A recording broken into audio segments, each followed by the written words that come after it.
It's Mike Brennan, and we have one of our colleagues from the journalistic field, Tom Henderson, who's I'm trying to figure out who he hasn't worked for in the journalism field. He's worked for a lot of folks. I think the news and the free press, right? And now Cranes. Yep, I started as a copy boy at the Free Press sharpening pencils in 1971 and did about 15 years with them, about 15, maybe 18 years of freelancing for the Detroit News regularly. Corporate Detroit Magazine, I did 8 years with the Observer and Eccentric newspapers, and I've done 21 now with Crane. So it's a 55, 56-year career. And a stint with Rick Snyder, if I recall, too, right? I did the first profile of Rick Snyder. I was covering venture capital for the Detroit News, and I went to a monthly venture capital meeting, and he was the guest speaker. And he was raising a fund, and no one knew who he was. He had just come back to Michigan from Gateway. He'd taken Gateway public and was just new in town, raising a fund. So after the meeting, I went up to him and I said, "Hey, I'm doing a story for the Detroit News on you." And he had a heart attack. And he said, "I can't. I'm in a fundraising, and I can't do any media till I have a close, and I haven't had a close, and I'm going to get in trouble." I said, "Okay." He goes, "What do you mean?" I said, "Well, here's my card. Call me when you can talk." And he thought that was pretty cool. So I said, "Just don't put out a press release. You call me, and we'll do a story." And a couple months later, that happened, and that was 1999. 2001, he had his fundraised, and with John Bebo, the legendary John Bebo, and John Pepper, the former columnist, we're launching a print and website devoted to micro and nano technologies that Rick was investing in. And they hired me to be the lead reporter. So I got to work with Rick for a year and a half. And yeah, I remember Small Times well. A lot of people that I knew worked there. And I interviewed Rick early in his return to Michigan, too. He had an office in the old bank building in downtown Ann Arbor. And he came back with his pockets loaded full of Gateway money, and it was an interesting play that he tried there with small tech. Well, it was interesting. He still got his pockets loaded with money, but go ahead. So, well, he raised about $125 million for that fund, and it was going to focus on something called MEMS, micro electromechanical systems. And it turned out the growth curve was way longer than they thought. He invested all his money, spent it all, needed to raise a second fund, and none of his investors were going to do that. It's going to be too long before we get a return. He couldn't raise a fund. So what do? I think I'll run for governor. He became governor because he couldn't raise a second fund for his venture capital. Well, let's talk about what you're doing. Actually, what you did in 2004, you did a true crime book that St. Martin's Press published called, I believe it was called Blood Justice, right? Yep, Blood Justice. And now, why don't you fill in the story? Suddenly, the BBC is coming in this month to do some filming on the background on this story. Why don't you fill the audience in on that? Well, I'll give you a little background on the killer. I did 5 true crime books for St. Martin's, and this guy, the guy Jeffrey Gorton, at the heart of this book, is the scariest, craziest guy you can imagine. He killed a music provo at the University of Michigan, Flint, in 1985. Savage, just slaughtered her with a knife, and then had sex with her when he was done killing her. In 1991, a flight attendant for Northwest Airlines named Nancy Ludwig, they find her body the morning she's supposed to be flying out of town at the Hilton Airport in Romulus, and she's been slashed to death, and somebody had sex with her after they did that. Just horrible, horrible stuff. And a cold case team from the Michigan State Police solved the case in 2001 and 2. So the thing got solved. That turns it into a book. We now know who did it, and and the guy was just ghastly. I mean, it was beyond that. He was a 20-year-old guy in the Navy in Orlando when he attacked his first victim, knocked her down in a parking lot, ripped her slip off, in a series of women in Orlando. He was 20 years old, but a series of women in Orlando started getting attacked at night, knocked down in parking lots, clothes ripped off. Uh, he and his 18-year-old wife rented a trailer in a small trailer park. And one day the manager had to go in to repair a window before a storm hit and found all bags of underwear. There were just hundreds of pairs of underwear, and there'd been reports in the neighborhood of underwear going missing off clotheslines. So he ends up getting sentenced to 4.5 years in prison in early 1984. The state of Florida decides it's going to save money, and one cool way to do it was they'll take felons that are residents of other states, and they'll release them, but they'll release them in the custody of people that they trust, and they have to leave Florida and go back to their home state. So literally on Christmas Eve, 1985, he gets released to the custody of his parents, and he gets flown home for a Christmas. And 9 months later, 11 months later, excuse me, he's the one who murdered Margaret Eby, the provost. He worked in the family business, which was a lawn sprinkler, taking care of underground lawn sprinklers at industrial facilities or mansions. And the famous Applewood Estate, Mott Estate in Flint, had an underground water system. In November of '86, it had to be shut off and drained for the winter.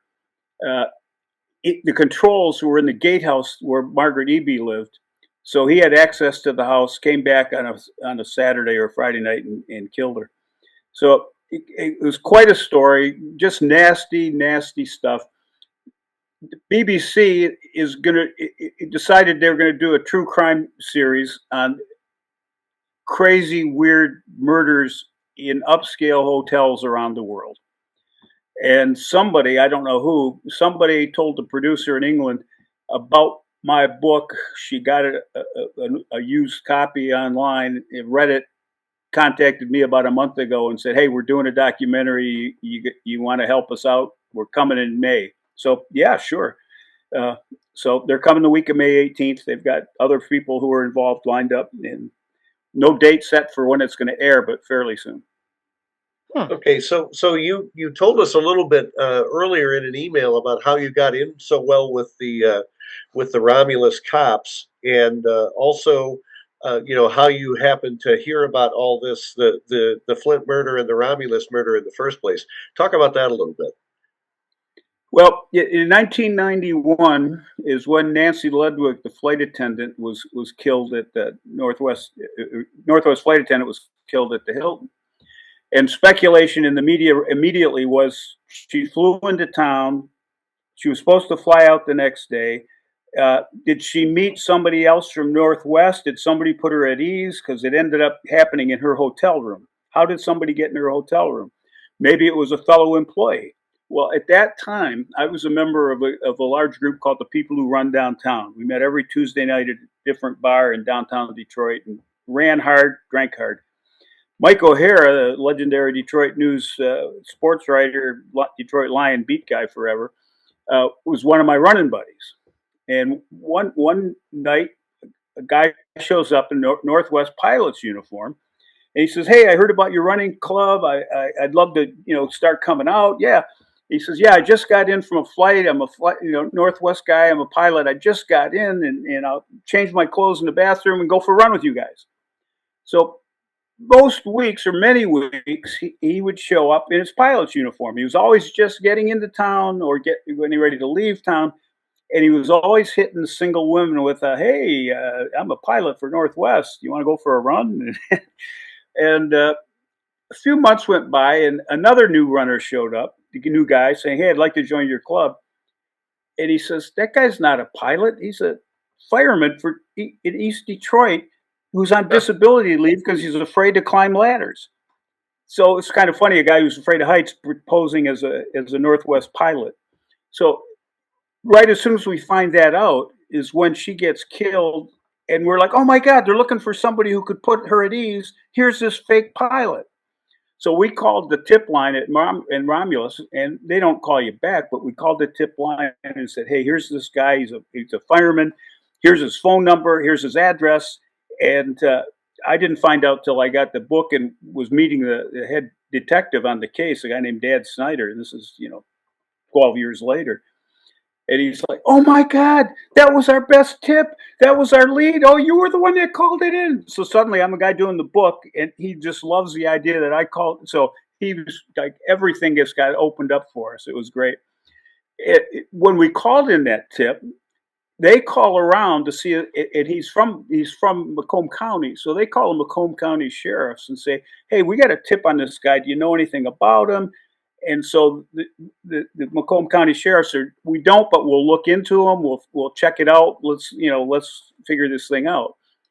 Shortly after that, Macomb County sheriffs get a call from a local junior high, and the principal is like, "Hey, we got a suspicious guy here. He's claiming to be a pilot just back from Desert Storm, and he thinks for a modest amount of money he'll do a presentation for our school and about what it's like to be a pilot in Desert Storm." And so this guy, we think he's phony as shit. Excuse me. Uh, the sheriffs, they send somebody out to meet him as he's leaving the school. They talk to him. He goes over to the trunk of his car, opens it up, and there's Northwest pilot uniforms and U.S. Air Force uniforms. And they arrest him on the spot, take him to jail.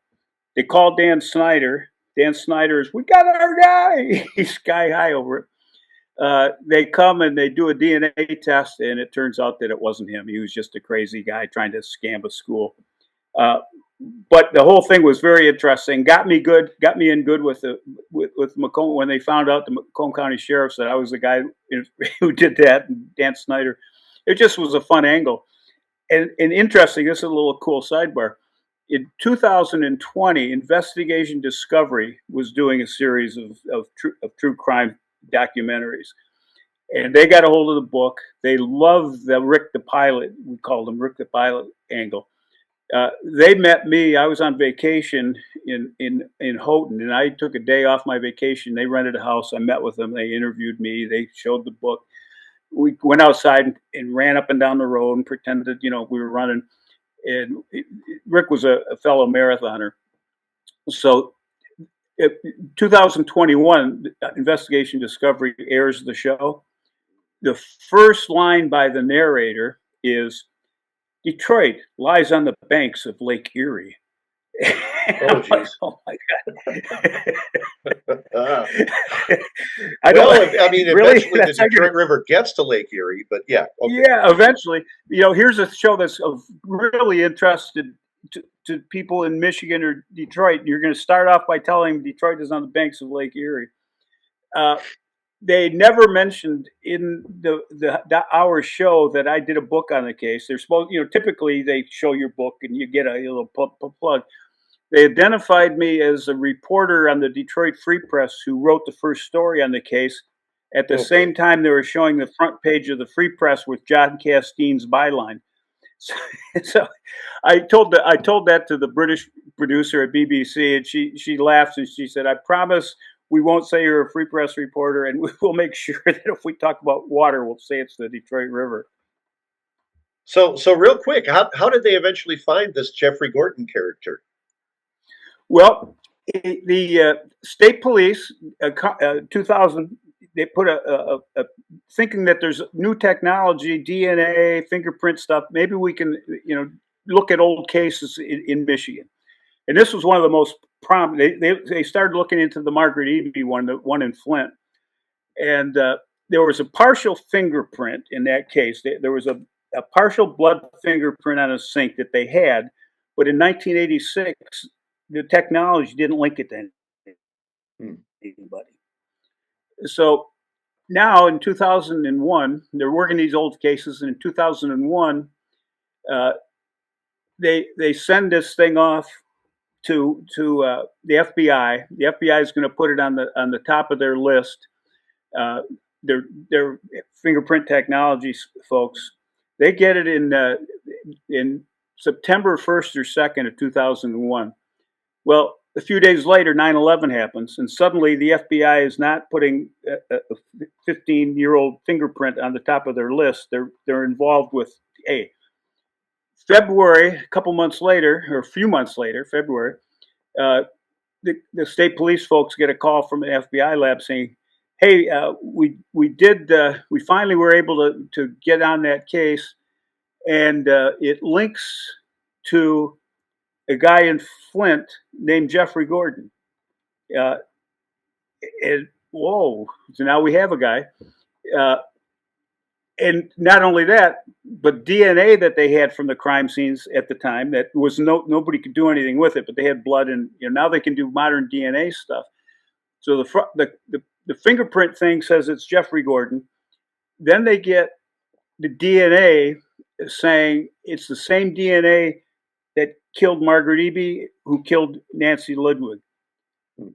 So they still need they now obviously they have a really great suspect, but they check and it turns out Gorton was in her home doing sprinkler repair stuff. It may be a very valid reason. Maybe he cut himself while he's doing the plumbing, and he goes to the bathroom and he leaves a bloody fingerprint. So they know he was there, but they need to find out, is his DNA the same DNA as, and so this is a really interesting angle. Jeffrey, as crazy and maniacal as he is, here's a guy that had a hidden camera in his bathroom and would have family events at his house and would make movies of all the women going to the bathroom. Crazy guy. He was also active at church and volunteered at his two kids in elementary school. He volunteered to be at everything. So every month, the elementary school had a pizza night at the local skate land. So a Romulus cop named Mike St. Andre, he goes undercover, gets dressed up looking like a motorcycle gang guy or something, and the skate night is open to the public. They're having a pizza night, but anybody can come in. So he goes in. He knows what Gorton looks like, keeps an eye on him. Gorton has some pizza. He wipes his mouth. He drinks some stuff. So Mike St. Andre at some point goes over and snatches the paper towels and the cups and whatnot. They rush it to the crime lab, and a day later, they get the word that, yep, it's Gorton's DNA that was on Nancy Ludwig and on Margaret Eby. So they got their guy. Fascinating. So let us know for sure when the BBC documentary comes out. And before we wrap up here, I did want to give you a chance to plug your memoir as well, which is a wonderful title called A Boomer's Tale. Tell us a little bit about that. Let me just wrap up real quick the Mike St. Andre thing. He was briefly the hero because he got the DNA stuff. He later got promoted to be chief of police in Romulus, and in 2013 was sentenced to something like 18 years in jail because he had stolen $100,000 in drug forfeiture money and opened up a salon for his wife. So he had this funny ending. I'm going to show you this. Can I do that? Yeah. This is the book. If somebody wants to buy a used copy, that's what it looks like. I'm going to briefly hold this up. This is a new copy of my memoir, A Boomer's Tale. And I self-published it. My 5 books for St. Martin's have all sold well. I have an incredible, one of the most famous agents in the world who cold called me in 1997 or 1998. I'm a freelance writer at the time. I get a call in the morning. I'm sitting on the porch, and I go in. I pick it up, and it's, "Hi, I'm Jane Distel. I'm a literary agent in New York. Are you interested in doing a true crime book for St. Martin's Press in New York?" And the odds of a freelance writer sitting on his porch in Detroit getting a call from St. Martin's Press, I'm like, "Yeah. How did you know to call me?" Well, Laura Berman, the sort of legendary Detroit news columnist for many, many years, when she was a rookie reporter at the Free Press in 1982, I had done a profile of Mike Ilitch for the Free Press business section, and Sonny Van Arnhem, local con man, businessman, he ran a company that rented out space on mainframe computers, and he was always trying to buy the Tigers, the Lions, and he had a semi-pro soccer team. He was going to be the king of internet cable. He was just a con man, and I knew it. I knew people who worked for him. So the piece on Ilitch ran, and he calls the editor and says, "Hey, you should profile me too, because I'm great." So the editor, sure, he calls me. He says, "Hey, do you want to profile?" And I said, "Yeah." And I said, "In fact, I know people that hate his guts, know all about him, and it's not going to be the story he imagines. And if there's lawsuit stuff, we'll have him dead nuts." And but I'm a freelance writer, and Sonny Van Arnhem sues people like crazy. So I need a Free Press reporter with me. I go to Laura, she's a rookie, and I said, "I got a great story for us." She says, "I'll do it, but you got to let me be the lead reporter." I said, "That's fine. I'm not going to make any more or less. I'm going to get my pay." So she writes it up. It blows him out of the water. He has to literally leave Michigan, and he sets up in Florida. He's never heard up in Michigan again. So 1998, I haven't talked to Laura in 15 years. And that morning, they started running emails for reporters at the bottom of their columns. So I see Laura Berman, her email. I send her an email at like 8:30 in the morning. "Laura, how you been? Long time no see. Let me buy you lunch someday." 20 minutes later is when Jane Distel calls asking me if I want to write a book for St. Martin. So I said, how did you come to call me?" And she said, "Well, one of my authors, Fanny Weinstein, done a couple books for me. I called her. She was a Detroit news reporter, but she moved to Florida and can't do the book." And I asked her, "Well, can you recommend somebody?" And she said, "Yeah, Laura Berman was actually at the arraignment yesterday. It was a book called A Deadly Affair, a Hazel Park cop or Hazel Park attorney who was accused of murdering his wife so he could have an affair with a judge." So that was my first book. But uh, she calls. She was told that Laura Berman had covered the arraignment, so she calls Laura, and Laura says, "Oh, I'd love to do it, but I'm going through a divorce. I just can't handle the stress of a divorce and a book at the same time." So she says to Laura, "Well, can you recommend anybody?" Laura happens to have my email up on her computer, and she just looks at it. She goes, "Yeah, a guy named Tom Henderson." And I had my phone number. So after Jane says, "So send me a couple of magazine stories and we'll get back to you." Well, then I Google her to see who the hell is Jane Distel. Well, it turns out she was the agent for Hillary Clinton's first book and the agent for Barack Obama's first book. So I have literally the most famous agent in the world calling me to see if I want to do a true crime book, and they liked it. It ended up, being four more. Uh, as well as they sold, when I was going to do a memoir, I thought, I got an agent. She's great. I call her, and she says, "Nah." I go, "What do you mean, no?"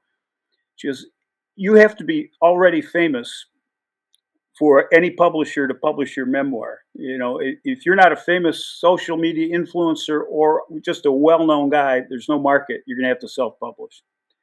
So I did. I call it a boomer's tale because if you're a baby boomer, uh, sex, drugs, rock and roll, there's that in there. I was a notorious cocaine addict, and it's not a secret because I wrote a cover story for the Free Press Sunday magazine about it in 1982. Uh, there's I broke the news that Kirk Gibson was going to sign with the Tigers. I broke the news that the Red Wings were not going to re-sign Gordie Howe because Ted Lindsay wouldn't talk to a woman agent, and the woman happened to be Gordie's wife. Good stuff about Bo Schembechler, so it's crazy stuff. It's gotten great reviews. I had fun with it, and it's a loss leader. You never make your money back on self-publishing a book, but I've had fun with it, and I've gotten 35 reviews at Amazon. Dave Lawrence just got into the Journalism Hall of Fame, was my first 5-star review. Stephen Kane, who's in the Journalism Hall of Fame, famous Detroit news guy, he gave it a 5-star. That's all it has. It's gotten great reviews, and I'm not totally going to go to the poorhouse because of losses on it, but it'd be nice to sell a few more copies. We're going to have to cut the interview off here at this point, Tom. Got another guest waiting. So take us out, Matt. Oh, All by right. the way, how do people get your books? Go ahead and get that. It's at Amazon, and you can get a Kindle version, paperback, hardbound. The paperbacks are like $16.99. The Kindle, I think, is like $7. Yeah, a bank vice president, Jack Riley, who I covered when I was a finance guy at Cranes, he gave me a 5-star review. He in his review he said it's a 490-page book. He said when I got this book, I'm a slow reader. 500 pages is at least 5 months. And he said I finished it in 4 days, which I consider a miracle. So it's a fast read. It's a lot of entertainment. I got a kick out of it. Uh, and it also has tales of running marathons around the world once I got over my drug days. All right. Thanks very much, Tom Henderson. The book is A Boomer's Tale, and he's also going to be part of a BBC documentary based on one of his true crime novels. This one's called Blood Justice, and I checked; it is available on Amazon.